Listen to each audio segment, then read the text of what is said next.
Hello everyone, I'm Jonah Kirk.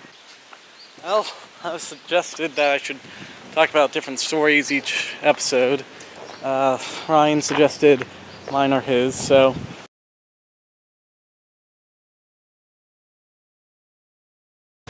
He's the writer of Dying Love. I had mentioned that in the first episode, but I didn't name that he was the writer, just because it wasn't really, I don't know. So with Dying Love, it's a weird series. My friend Ryan been inspired to write that story through his depression after his first breakup.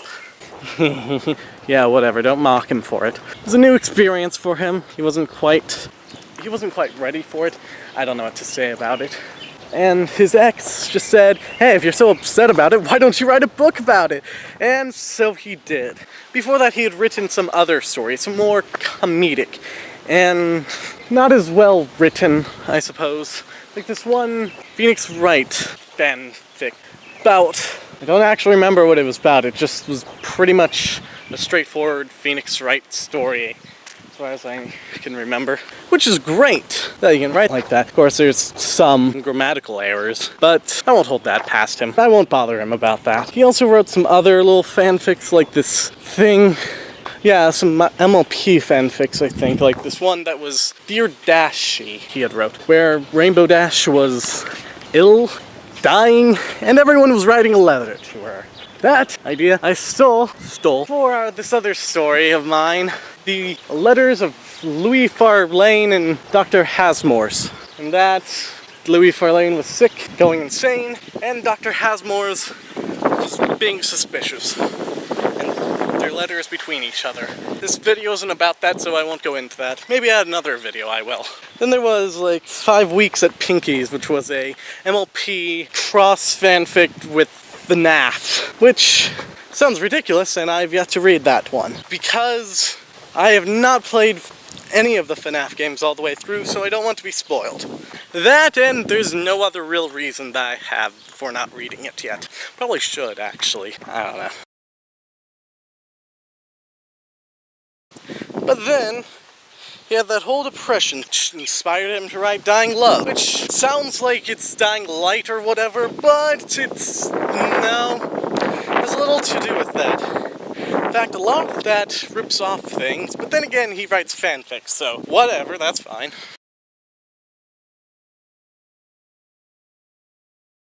So whatever, that's fine. Though when we actually get together in the future and make it an animated series, which I plan to work on with him, we'll have to change some of the names for copyright reasons, of course. Well, some of the more generic stuff won't have to be changed, like whatever we would call zombies, or cinnamon for zombies. And of course, calling the main character David and the antagonist Goliath, we won't have to change that at all. It's biblical reference. but who cares? It's not a ripoff. Then again, there is that thing in the Bible with David becoming a jerk later in his life, so can't really do that though. But I'm not going to explain why, because I'm not going to spoil any of these stories. Perhaps I'll put a link into the description of this story if that's alright with Ryan. He really should have reconsidered naming some of the things, such as calling the first episode The Last of Us. It has absolutely nothing to do with that game, The Last of Us, but still. Stopped our friend Connor, also known as Nyan Cat Eater, and from reading any of that, why, I have no idea. No, that's not his DeviantArt. Now, there are other characters in Dying Love,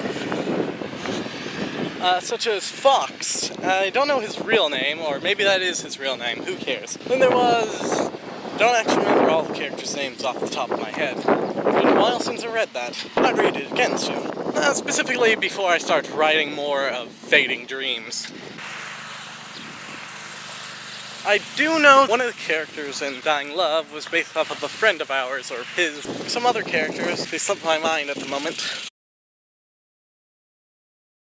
Here's what happens. They fight zombies and then they get caught up in that war. So, they are imprisoned, and while they are there, David meets up with Goliath, and we can see that they've met once before. Then Goliath leaves, and the characters are trying to escape. And on their way out, they meet this one guy named General Lockhart. This guy used to work with Goliath until he decided, no, I'm not going to work with this guy anymore. This jerk.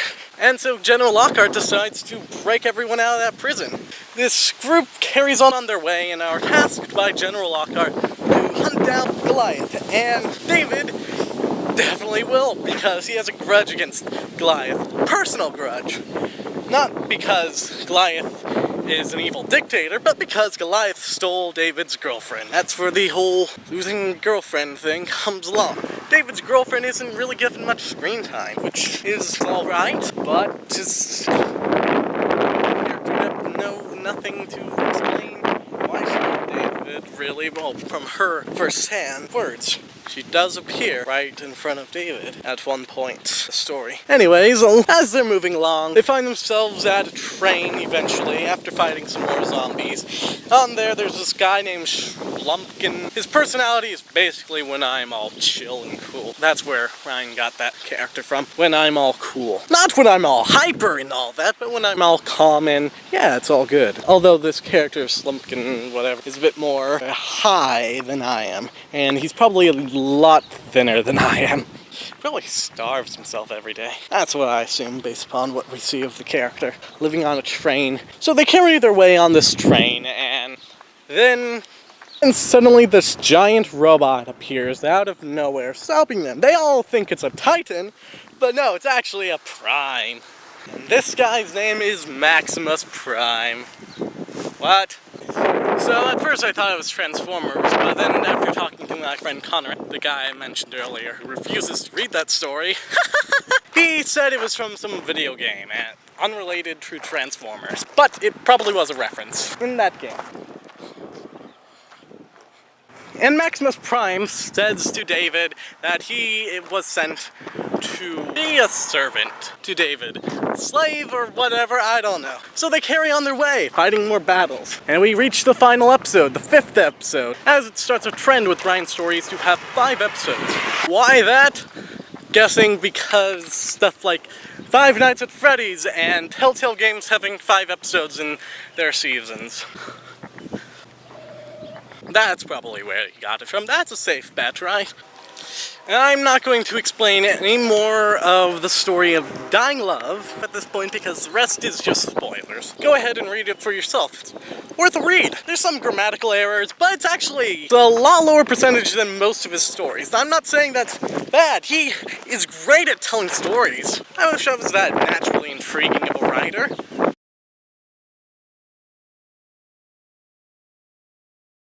Perhaps it might be best if we collaborate on a few stories. Well, Fading Dreams is sort of a collaboration, taking some of his ideas.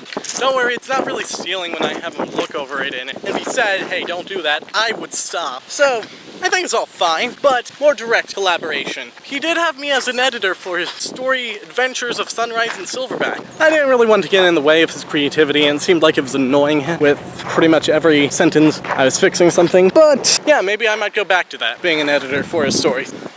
Though I'd certainly want to just be on a pure collaboration, start with a new idea, a fresh idea. I don't know, I don't want to think of anything now, because then it's just my idea. Going back to more of his creative stories, after not finishing Fading Love because the documents got lost, which he still blames it on Connor, which, yeah, it's likely that it was Connor who got them lost in the first place. Connor denies it, not remembering, but we can't be sure because Connor Anderson isn't really the most trustworthy person, so then again, he's not the greatest at lying.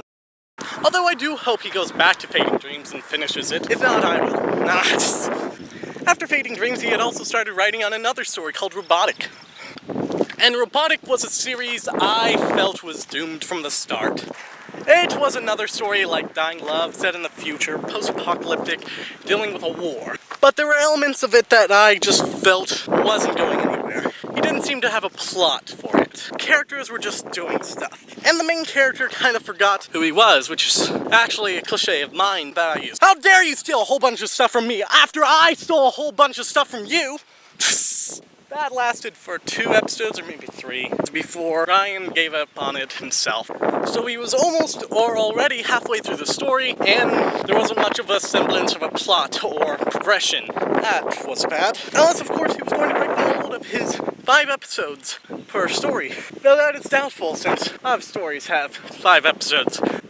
But then there was still Dying Love. Before he started writing on Fading Love, maybe even before he finished Dying Love, he had opened up the Dying Love Survivor story, which were sort of fanfics, I suppose, which is a great idea. Some of our friends had written some episodes, such as Aftermer. I think I saw one of his. Christian Jensen, he had wrote a prologue in the first episode, and then was just too busy to continue on. Christian Jensen is a really busy guy. He's doing so much, and yet he's not getting stressed out over it. It's wonderful. Such a pleasing person. Though I'd never believe him if he said he hated me forever. He's just too nice of a person to do that. I at least have what I think of him. I don't know, I only know a small portion of him, and he only knows a small portion of me, so, yeah. Then I, myself, had wrote a Survivor story. In fact, many, it was great. I'm not going to say it's better than everyone else's. I don't even know if anybody else has written past 1 episode of their Survivor stories. Though it was fun to write out of chronological order for once. Certainly a lot of fun. Now, I could talk about the plot of my Survivor stories, and while I do know what the plot is, I'm not going to really discuss it right now. Perhaps I'll save it for another video, but I'll just leave a link to it in the description for you to read. It is a bit different from Dying Love itself, a bit more political, less action.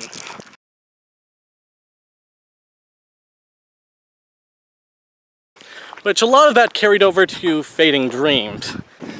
Although before I started work on my Survivor stories, I had wrote this document called Fading Love Episode Idea. It was very fanficky of me. Essentially, a lot of that was David returned. Fox was going, what the heck are you doing back? Now, return from what? Shoot, I'm spoiling things. I have to go inside, I'll stop recording for now. Goodbye.